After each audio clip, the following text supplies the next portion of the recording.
જામનગરમાં ચાંદીપુરાથી એક બાળકીનું મૃત્યુ થયું છે।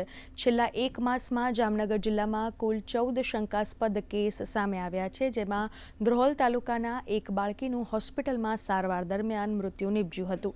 જામનગરની ગુરુ ગોવિંદસિંહ હોસ્પિટલના સુપ્રિન્ટેન્ડન્ટ દીપક તિવારીએ જણાવ્યું હતું કે એક માસ દરમિયાન ચાંદીપુરા વાયરસના કુલ 14 કેસ આવ્યા હતા, જેમાંના ઘણા શંકાસ્પદ કેસ હતા, જે પૈકી 8 દર્દીઓનું મૃત્યુ નિપજ્યું છે, જ્યારે 2 દર્દીઓ હાલ સારવાર હેઠળ છે, તેમજ એકની હાલત ગંભીર છે। બાબતમાં લગભગ આજ સુધી એટલે છેલ્લા 3 મહિનામાં 13 દર્દી આવેલા છે, જેમાંથી 2ને આપણે સંપૂર્ણ રીતે સાજા કરીને ઘરે મોકલી શક્યા છીએ। એક દર્દી અમારું જે છે એ રજા લઈને વગર જતા રહ્યા છે બીજા દવાખાનામાં।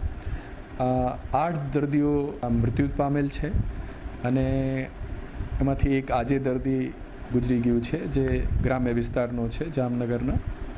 આપણા ત્યાં હાલમાં 2 દર્દી સારવાર લઈ રહ્યા છે, જેમાંથી એક જે છે એ એની હાલત ગંભીર છે અને બીજું જે છે હાલમાં એની સ્ટેબલ હાલત છે।